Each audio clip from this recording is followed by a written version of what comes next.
Jatuhnya rezim Orde Baru menuju era reformasi, seolah-olah negara dalam kondisi baik-baik saja.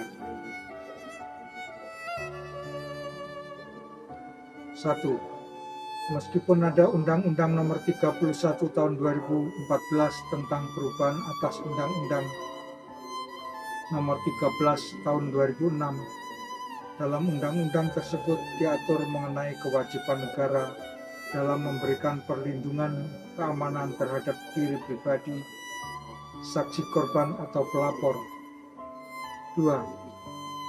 Meskipun ada pasal 10 ayat 1 yang berbunyi saksi korban, saksi pelaku dan atau pelapor tidak dapat dituntut secara hukum, baik pidana maupun perdata, atas kesaksian dan atau laporan yang akan sidang atau telah diberikannya, kecuali kesaksian atau laporan tersebut diberikan tidak dengan etikat baik.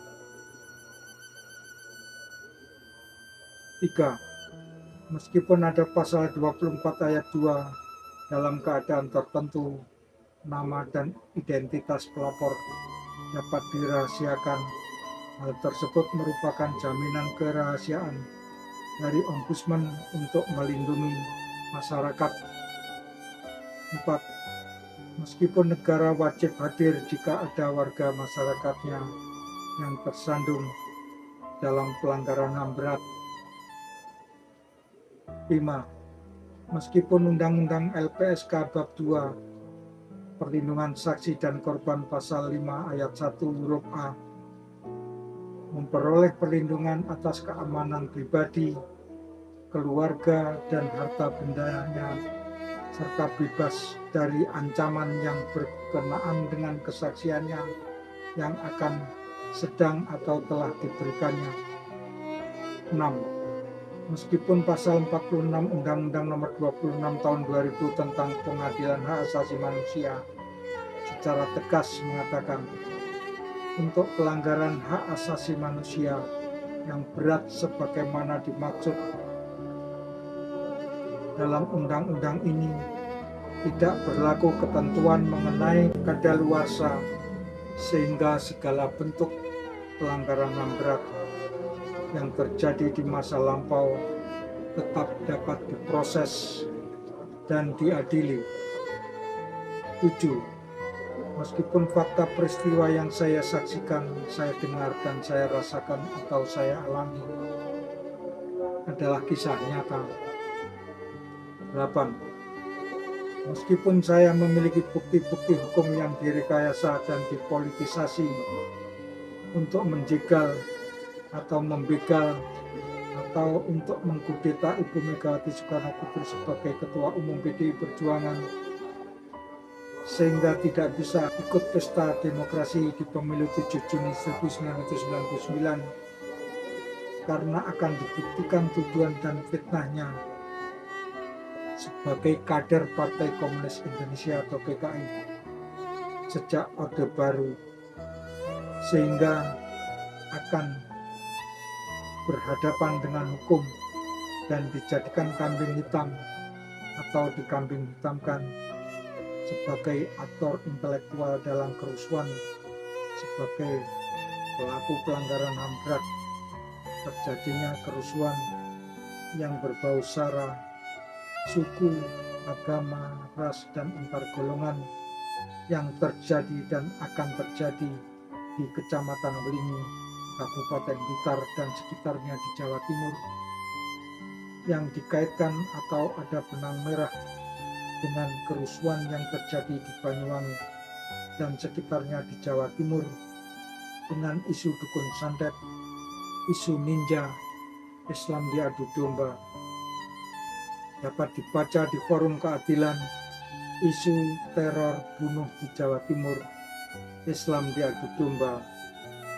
Forum Keadilan nomor 15 tahun 7, 2 November 1998. Namun tidak mudah bagi saya yang hanya seorang diri, warga sipil, rakyat akar rumput, rakyat sandal jepit, berpendidikan rendah, bodoh, ekonomi lemah, dan timpang sekali, miskin, bukan seorang aktivis, bukan seorang politisi, buta hukum dan buta politik untuk menguak fakta hukum yang direkayasa dan dipolitisasi oleh instrumen negara, bagian dari kekuasaan yang berkolusi dengan sebagian warga masyarakat secara terstruktur, sistematis, dan masif.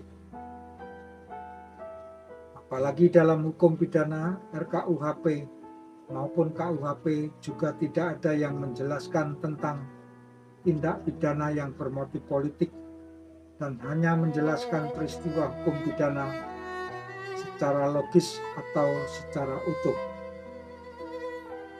Sehingga apabila ada sebuah peristiwa hukum yang diindikasikan bermotif politik, sampai kapanpun tidak akan pernah bisa terungkap dan hanya disimpulkan sebagai pelanggaran HAM berat, seperti salah satunya peristiwa kerusuhan di Banyuwangi dan sekitarnya di Jawa Timur dengan isu dukun santet, isu ninja, Islam diadu domba, namun yang dijadikan sebagai tertutup adalah ex-PKI atau PKI atau anak cucu PKI atau komunis yang melakukan balas dendam. Sedangkan peristiwa yang terjadi dan akan terjadi kerusuhan di Kecamatan Lingi, Kabupaten Blitar dan sekitarnya di Jawa Timur, apabila pada hari Kamis tanggal 25 Februari 1999 pukul 17.08 waktu Indonesia Barat, saya tidak berupaya dan berjuang melarikan diri, meninggalkan ketiga orang berangkat ke Jakarta yang selalu saya anggap sebagai urusan pribadi, ternyata tertunda-tunda untuk membuat bukti-bukti atas keterlibatan Ibu Megawati Soekarno Putri sebagai Ketua Umum PDI Perjuangan dengan menyusupkan, memboncengkan, menunggangkan atribut atau simbol-simbol PDI Perjuangan, seolah-olah orang-orang yang ada keterkaitan dengan keberangkatan atau tujuan saya ke Jakarta direkayasa menjadi bagian dari PDI Perjuangan. Bahkan salah satu orang yang telah dimanfaatkan untuk ikut terlibat merekayasa keberangkatan saya menuju Jakarta, loyalitasnya sangat tinggi,